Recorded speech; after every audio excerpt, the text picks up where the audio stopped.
Good morning mga karag-karag. Nagproblema na po ko unsa una po nako paggasto ang kwarta sa malita ni saldi ko. Madunta ko pagadian ron tay pasa na inanawag na ako. Kadali.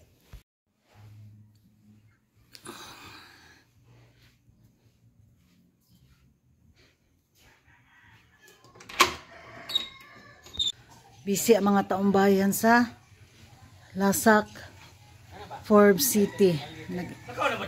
Madto naman ko. So, madto ta ko pagadian karon, so ang akong Ferrari dili siya pwede kay kalibanga. Naunsa naman yung taon ni akong Ferrari oy. Lupig pa may ani burikat nga naka-customer og isa ka kuan, dosina. Grabe, bungkag oy. Akong Ferrari karon kay gikalibanga. So ari unta ko sa akong BMW.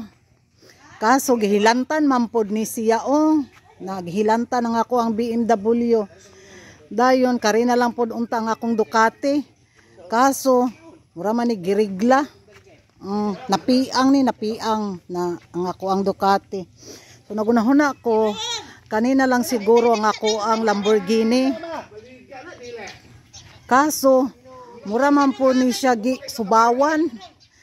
Murag wa man ni kainom og tambal ang ako ang Lamborghini. So apiki po ni siya dalog pagadian na wala ka pang lugod o paita. So nagunahon na ako kanina lang siguro akong dadon sa Pagadian City kani ako ang Rolls Royce. Kaso Rolls Royce man ni. Kaso mura man po ni siya na impatso. Naimpatso ang akong Rolls Royce. Murag apiki dyan ni itungas dito sa bakilid sa kuan.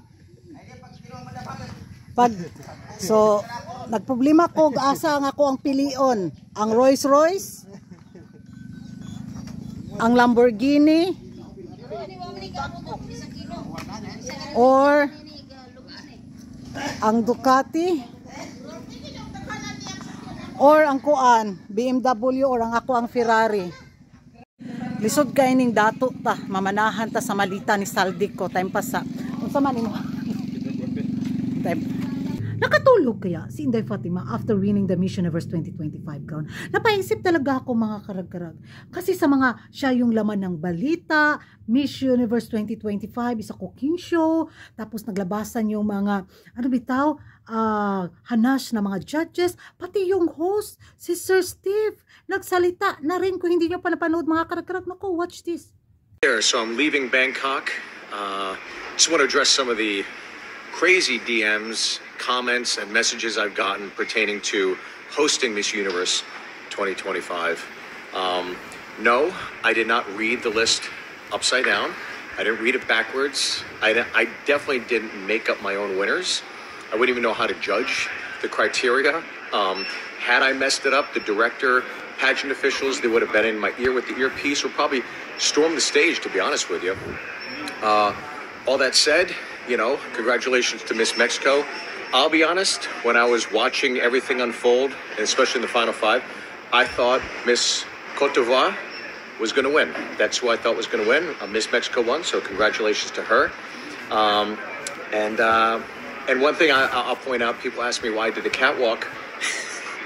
So I was told the final 12, the list wasn't ready and we were going to air soon. And Marcus, the director, told me, you need to kill time. You need to stretch. And I thought, well, how much time is it? Is it 30 seconds? Is it 10 seconds? Is it 1 minute, 2 minutes? What is it? And then the director told me, cueing Steve, and I was, welcome back to the 74th Miss Universe final. And I didn't know how long I had, so I literally just said, okay, so all the women do their catwalk, I'll do the catwalk. So that's why I did that. And then they said, the list is ready. Run over the stage. So I finished it, ran over, grabbed it, read the top 12. But look, it was an honor, it was a privilege to get to do it. And no, I did not make up my own list. I didn't read it backwards.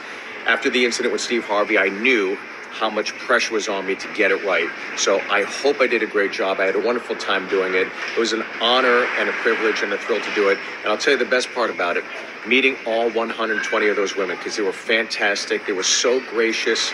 They exemplified such poise, and they were awesome. And I'll tell you the best part, no twerking. O, diba? Tapos yung kapwa niya, mga Mexican beauty queen, hindi din pabor sa kanyang pagkapanalo. Tapos si Maring Anding din. Kita nyo yung expression ni Maring Anding nung siya yung tinawag na winner. Na-shock galore si Maring Anding. Murag siya kaututon nga murag dili kagawason ang utot ni Maring Anding jud sa resulta. Para bang, pero kung ako si Maring Anding naku, aakyat talaga ako sa stage. At sabi ko, wait lang, hindi ikaw yung binoto namin. Diba, gagawa ka ng eksena ba? Kaso nga lang, masyadong malakas at ma-impluensyang tao si Paring Raul. Kaya, di kong bibig talaga sila, no? Pati si Uncle, di ba pag si Uncle may mga intriga agad, talagang puputak-putak yan. Pero this time talaga si Uncle ganun din. Nung tinanong si Uncle, napanood ko sa isang interview, sabi na, are you happy with the result? Ang sagot ni Uncle, I'm happy with my production. Wala siyang ganun. Ganon siguro yung kadelikadong tao si Paring Raul kasi di kong bibig talaga sila. Di ba? So, kaya nga, napaisip ako ba? So, nandun yung replikang corona ni Inday Fatima, nandun yung shots niya, yung pabukin niya, tapos nandun siya sa Mission Evers room, na kung saan, nafe-feel niya yung happiness. Or nafe-feel niya talaga yung kaplastikan niya at kakapalan na ng mukha. Di ba? Kasi kung ako yung kinurunahan, tapos ganito yung resulta, tapos ganito yung mababasa ko sa social media na ay naku, magre-resign ako. Gagawa talaga ako ng press conference. Tapos sasabihin ko, my dream is to become a Miss Universe. Winning this crown. Mag-English ako. Bear with my grammar. Alam niyo naman, bubo si Kuragan sa English. Kunyari lang ba? Tapos, syempre, kailangan ko na interpreter. So, kailangan kong i-push talaga yung English galore ko. Tapos, pakikorek na rin yung grammar ko, Kasi alam nyo naman, 50-50 below the ground yung cell membrane ng katalinuhan ni Kuragan pagdating sa English. Sabi, pagpapress, andyan yung mga media, pak, ganun yung camera, tak, ganun sa mukha ko. Tapos, ganun yung corona ko. Tapos, ibababa ko. Winning this Miss Universe crown is my ultimate dream in my life. But winning this crown with a nightmare result, I can't take it in my head. So I need to take it off. Pak! Ganun ka sa lamisa. Tapos sabi ka, tapos sabi mo, my dream is to become a beauty queen, to become a Miss Universe. Today it will end. I know I'm worth it with this crown, but I know some girls is worth it more than me. Tama ba? Sige, continue lang, Kuragan. Iko-correct ka nila. I'm happy to become a Miss Universe 2025 in just a day, but I'm more than happy to resign as your Miss Universe 2025. This crown have a deserving winner. This crown have a deserving owner. And this crown, I raise my voice to the real winner for the Miss Universe 2025. I, Fatima Bosch, resigning as Miss Universe 2025. And I'm so sorry for all the painful, the chaos, the disappointment, but it's not my fault. I'm just the victim of this organization. And for the real Miss Universe Queen, I hope you enjoy your reign, and I will support throughout your journey as Miss Universe 2025. Shut po na! Ganon! Sus, palakpak dyan. Kuragan! Yes, bravo! Di ba? So, magkaroon siya ng bonggang momentum. Grabe. Headline. Fatima Bosch. Grabe yung mga... Grabe, magpa-viral talaga siya. Whole decade talaga si Inday Fatima na pag-uusapan. History in the making talaga yung gagawin niya pag mag-resign siya. Tapos gagawa siya ng press conference gaya ng ginawa ko. Di ba? Ngayon nga lang, impromptu yun nga. English ko ha? Paano pa kaya may pa-script pa si Kuragan? Tapos, nako, di ba sa totoo lang, hahangaan talaga siya ng lahat pag ginawa niyang mag-resign na. Grabe yung respetong matanggap niya. Iiduluhin talaga siya. Ayaw niya nun, di ba? Yung talaga ultimate na koronang makuha niya sa tanang buhay niya. Yung respeto, yung dedikasyon, yung paghanga ng mga tao. Siya siguro yung the best ever Miss Universe Queen, di ba? Yung yung negatibong mga bash na binato ni Bush, grabe, mapalitan nyo ng paghanga, pagmamahal. Ay, grabe siguro. Siya siguro yung pinaka standard na Miss Universe Queen pag ginawa niya yun. Kung gagawa talaga siya ng drama. At yak, papatok na papatok. Ambot lang. Kung ako talaga, tapos ito yung wala man lang, time pasa! Kadali lang!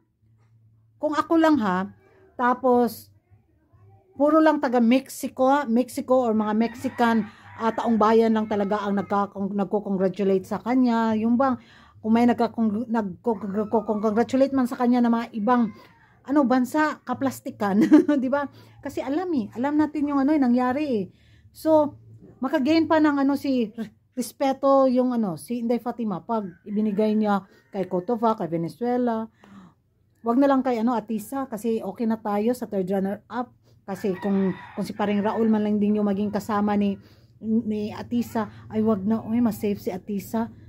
Balik sa Pinas. O di ba? Kahit gustuhin man natin na koronahan si Atisa, manalo na siya yung maging Miss Universe 2025. Pero kung si paring Raul, manyakol kigdagwa eh. Delikado si Inday Atisa natin. Di ba? Yan lang sa sariling opinion ko mga karag-karag. Yung mapapaisip ka, kinaya niyang lunukin yung mga mga hate na negative na komento sa kanyang pagkapanalo. Well, siguro hinanda na niya yung mental health niya. Di ba? So, ewan ko, mag-ingay tayo sa comment section. And don't forget to like and subscribe my YouTube channel. And thank you mga karag-karag, na goal natin ang 36,000 subscribers. Sana sa pagpasok ng 2026 at magtapos ng 2026 ang Miss Universe din, ma-goal ko din yung 37,000 subscribers. Maraming salamat sa inyong suporta, sa pakikinig, sa mga minsang walang kwenta ko, mga chismis, at mga may kwenta din naman na mga chismis at mga nagkatotoong prediction, di ba? Maraming salamat mula sa aking puso at bagol-bagol. Daghang kayong salamat sa inyong suporta. And sa mga hindi pa nakapag-subscribe dyan, subscribe na kayo and bye-bye.